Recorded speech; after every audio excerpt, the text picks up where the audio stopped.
Welcome to another episode from our Growth Tips series, the place to grow you, grow your business, and live the life you want to live. Today we're looking at how to properly price your services. Okay, so let's get into it. Why would you want to price your services correctly?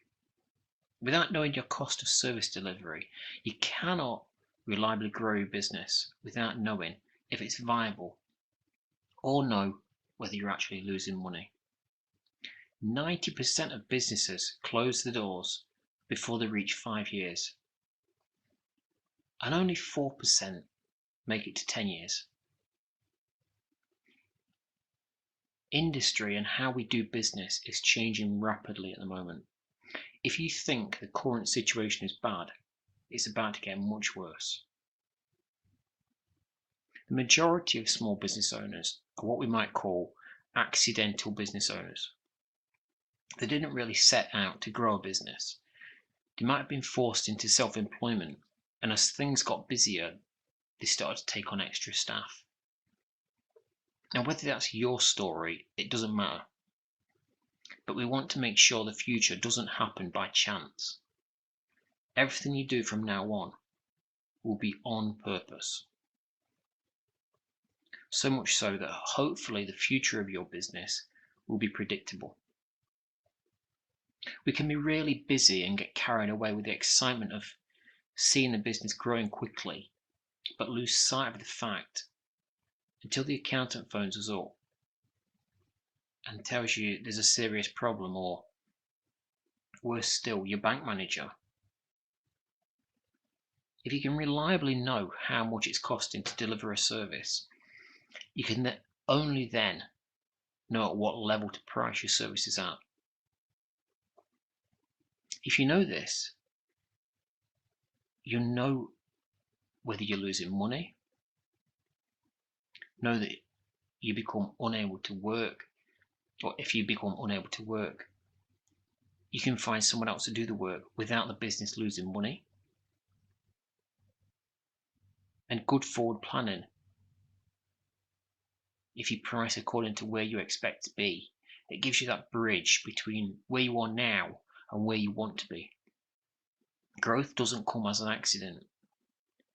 This program is about making it happen on purpose. How do you price a service? We can compare the rest of the market. Perhaps you might phone around and ask how much your competitors charge per hour, pretending to be a customer. They might tell you what the hourly rate is or the daily rate for one-off work, but larger priced or packaged work will almost always be priced lower. This route is okay if you choose to compete on price. It is always best to try not competing on price, as that route is really just a race to bankruptcy. Eventually your price is so low, you may as well be paying the customer to do the work. So we really want to do that. Or do we really want to do that? Otherwise, this route is okay if you want to get a good feel for the average market rate. But how do you price something to make sure you're covering your costs as a minimum? The more sensible option is to calculate it. First, look at the total productive chargeable time available. You can use your own numbers here, but let's assume it's a 40-hour week, and after break times, etc., have been taken out. You calculate that the total productive chargeable time is 37.5 hours per week. That's 37.5 hours multiplied by the number of chargeable weeks. So let's say that's 47 weeks, assuming holidays, training, sickness, maternity, etc. are taken in that 5 other weeks. So 37.5 hours multiplied by 47 weeks equal 1,762.5 chargeable hours. Now, obviously, holidays, sickness, training, and especially maternity leave are going to take more than 5 weeks in a year. So calculate it for your business. You could take it as an average, and this is purely just an example. Now, for that number of chargeable hours, we assume that we'll need a portion of overhead. So let's use this as a really quick example below. Now, obviously, you'll go through all of your own costs to do this exercise. We've got some part-time admin support in there for 8,000. We've got marketing for 4,000. We've got business premise costs, maybe office space, maybe workshop or storage space, and that's 3,000. We've got equipment cost of 1,000. And finally, we've got non-productive time and other costs such as insurance, accreditations, etc. This is the cost of paying people while they're on holiday, on training days, etc. Remember, these are just random numbers. They might be completely different to what the real cost is for your business. But we're using 4,000 for this example. So that makes a total overhead of 20,000 per year. So then the cost of an individual to deliver that service, including national insurance, pension, etc., let's assume is £15 per hour. Now, I don't need to say this if you've seen our video about how to find your ideal customer, but if not, go and watch it next before you do anything else. In summary of that training though, make sure this rate is what it costs you to employ someone else. It's not what you'd pay yourself. The aim of this exercise is to completely remove yourself from the business. It doesn't matter if you stay working in it exactly as you are now, but consider this point. What happens if you price something at say £10 per hour, but then you get run over by a car and you're unable to work for the next 6 months? If it costs you £20 per hour to employ someone, it's going to be costing you more than you're getting paid. And you're still without a salary for yourself. One route to make sure you're covered is to take the industry union rates and then add 5 or 10%. That way you should hopefully be able to attract someone decent. Now you might say it won't matter because you've got insurance to cover that. Well, maybe you do, but that's only covering for a portion of your wages. If you aren't able to work for the next 6 months, your business is dead. Your customers will go elsewhere. You won't have a business to go back to. In fact, depending on the type of customer, they might even sue you for not completing the work on time. So let's get this right. And why wouldn't we want to spend a few minutes to get this right anyway? Now we take that total overhead and divide it by the total productive chargeable hours. In this case, that's 20,000 divided by 1,762.5. This gives us an overhead per hour cost of £11.35 per hour, or a 75.6% markup fee on the hourly rate cost.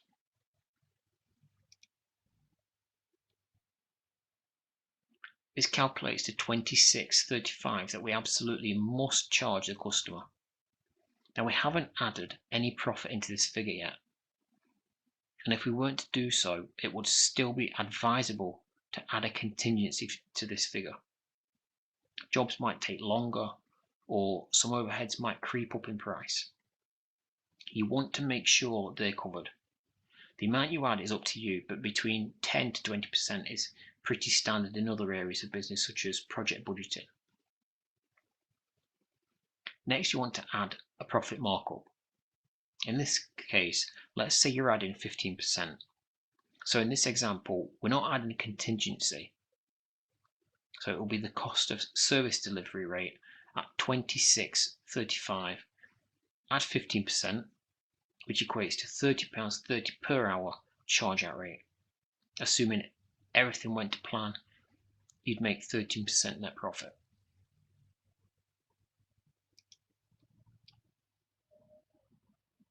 overhead predictions for growth. Now, something a little more tricky is to forecast overhead according to growth expectations, but this is something you must do if you intend to change the company's position or structure in any way. So let's look at how we might do that. Let's assume your growth plans are to grow from 1 chargeable staff member to 4. Over the course of a year, or perhaps you might be pricing a contract that will take 4 staff immediately. Now, obviously, the amount of chargeable hours available, along with the amount of overhead, will depend on how quickly you make that change. For this example, we're going to assume we're at the end of the year and all of this is in place. Using the earlier overhead structure, let's adjust the numbers. So the admin cost, that goes up to about 12,000. Marketing has risen to 16,000. Premises have stayed the same at 3,000. Equipment has gone up to 2,000. And the non-productive and other costs element has risen to 12,000. In addition, though, you now need to have a cost for managing the business and the people doing the work. We'll put that at 25,000. So that brings the total overhead under this structure to 71,000.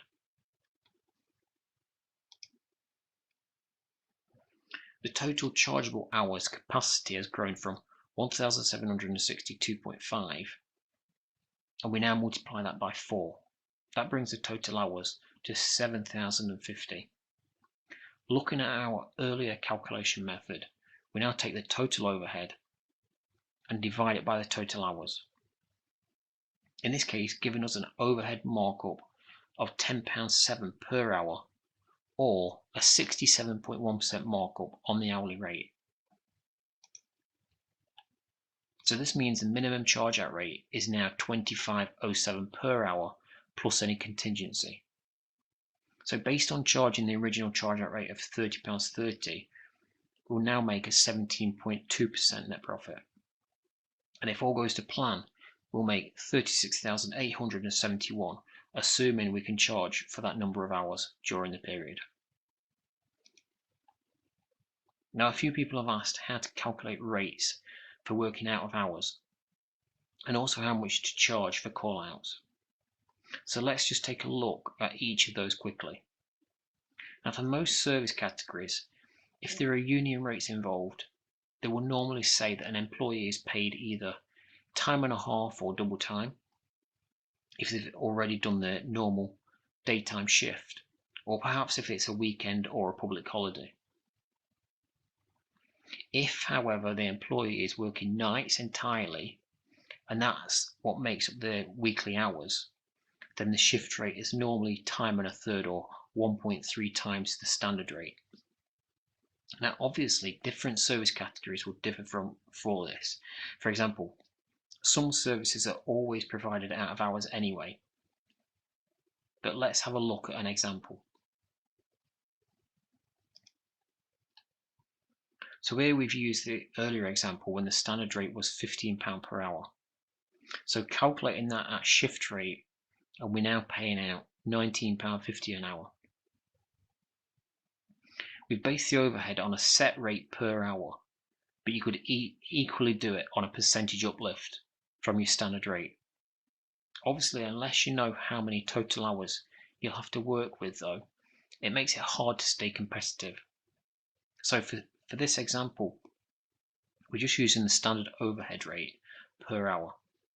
It would be worth reviewing this rate according to the average hours being worked every month, because you can obviously see how the overhead allowance is working out in real time and adjust it if necessary that way.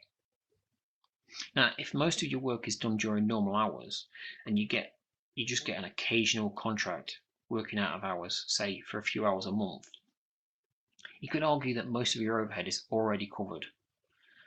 But what you need to consider is that over time, that area of the work might increase to such an extent that it makes up, say, 40% or more of your business. And if you've not allowed any overhead in that, your business is going to be in serious trouble. Okay, so looking at how much to charge for call out rates. Now we've calculated the out of hours working rates, and we should now have a schedule of rates for every time of day and every situation. So assuming it's a Sunday evening and you get a call out, you've calculated that your out of hours rates for a Sunday evening calculates to be £40 per hour. Now you probably also have a call out fee or call out standby to pay to your employee, and the unions will probably determine what that is. Now don't forget to include any employer costs to be added to that. So in the UK you'll add the percentage for employer national insurance contributions to that. But let's assume everything added up equals £20. Most companies charge for the first hour on site, included in their call out rate, plus any travel time to and from the location. So let's assume the location takes about 30 minutes to get there, 30 minutes to get back, and it's 15 miles each way. So we'll allow 2 hours in labour and the mileage cost of £30. And by the way, don't worry if you haven't got a mileage rate. We'll look at that in the next video. So add all of that together and it gives you a minimum call out rate of £130 for the first hour on site. Obviously, any materials that you might use would have to be stated as being additional, or you could make an allowance in the rate for them too. So using the costing tool in the workbook, calculate what your overheads are. Calculate how many hours are chargeable within your business. Calculate what the current minimum charge out rate is. And compare it to your current rate that you charge already. Next, look at how it changes if you can add 2 extra charge out staff.